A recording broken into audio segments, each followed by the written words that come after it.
Have you ever heard of an artist being called spiritually Israeli? If you haven't, you're lucky. The phrase spiritually Israeli was originally used to describe things or trends that were vapid and clearly a result of consumerism. However, it has now turned into a synonym for thing I don't like. People can't say they hate something or someone anymore. Now it has to be soulless or spiritually Israeli or whatever new internet buzzword there is. I've even seen spiritually Israeli jokes being made about pro-Palestinian artists, which is especially jarring. It waters down the G side to unfunny, edgy insults. But why are some people so drawn to this phrase? People like having tangible reasons to hate things. Fair enough.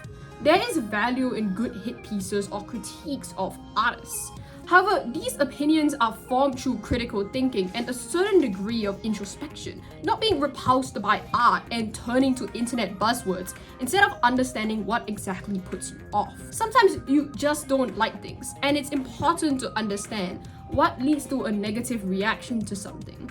Discourse online often gets flattened because people want to rush to form an opinion or voice their immediate first response. It is the same desire to moralize your dislike for things, to find valid reasons to dislike something, that leads to people misrepresenting artists as problematic when they're just annoying. Take the example of Jane Remover. Jane Remover, since Revenge Seekers, has gotten flack for hating her fans and dodging criticism. I'll be honest, these are some valid concerns to have with her, but I feel like the discourse around her has horribly soured since she blew up and has been hijacked by people trying to spread blatant misinformation. In February of this year, this tweet about Jane Remover went viral. Underground artist Jane Remover ranked one most streamed artist in Israel. This was an extremely strange thing to say, especially since she'd removed her music in Israel for the No Music for G-Side boycott. Additionally, Jane Remover had talked about disliking people, whether her haters or her fans, as a joke, calling her Israeli. You can call me trash, but don't ever fucking call me Israeli, bitch, watch your mouth. It felt like a cheap way to stir up controversy around an artist when there isn't any to be had. This also plays right into the rise of AI-generated misinformation. Referring back to Jane Remover, there was somebody who had generated her with an Israel flag draped on her shoulder as reply to the previous tweet. For reference, this was the original image. See the difference in hair, her face, the weird phone grip, and the hand disappearing behind the flag in the AI image. It's also important to note that the person who had done the AI deepfake of Jane Remover, beaten victim, has been publicly transphobic. Editor's note, the person who posted the original Jane Remover Israel tweet was also publicly transphobic. Hatred is often driven by moral values rather than preferences, as well as negative appraisals. As seen from Broken Victim, since this person is transphobic, it is very likely that this person is immediately going to have vitriol towards a trans artist. However, when there is no real moral wrongdoing from the artist they dislike, they have to make up reasons to hate them. Spiritually Israeli is a highly derogatory term that isn't even connected to Israel anymore. For those who need it, let's practice how to properly articulate disliking an artist. Wrong! Artist is spiritually Israeli and their music is curated for IDF soldiers. Right. I don't like artists because I think their music lacks substance and I don't think they do anything original. I'm not surprised by the popularity of this term and how much it has ultimately been watered down, because it's right in line with the cynicism of a lot of terminally online people, and the use of this term exhibits very antisocial behavior.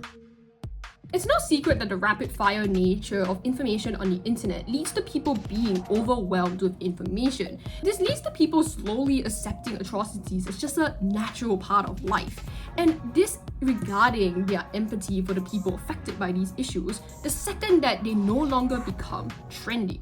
They will scroll past unspeakably horrible things just so they can get back to their next funny post. I've seen people ironically making glory to Israel jokes, and it is beyond disgusting. If you make jokes like that, you're embarrassing. Jokes like, "Hi, I'm an Israeli soldier and this is my favorite album," sarcastically proclaiming that you're from Israel.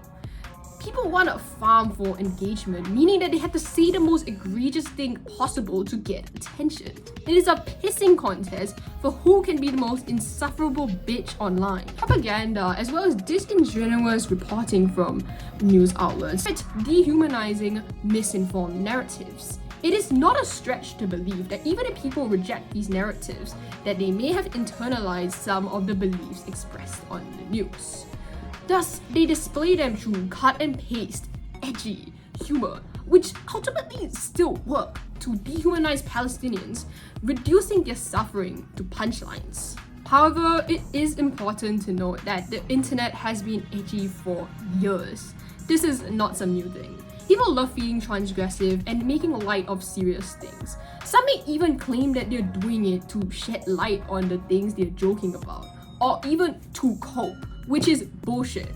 This internet desensitization also works hand in hand with these jokes because these jokes are often targeted towards artists who either attract more chronically online fan bases, such as Quadeca Femtanyl, or artists that have had internet jokes made about them, like BBNO, Gracie Abrams, or Somber.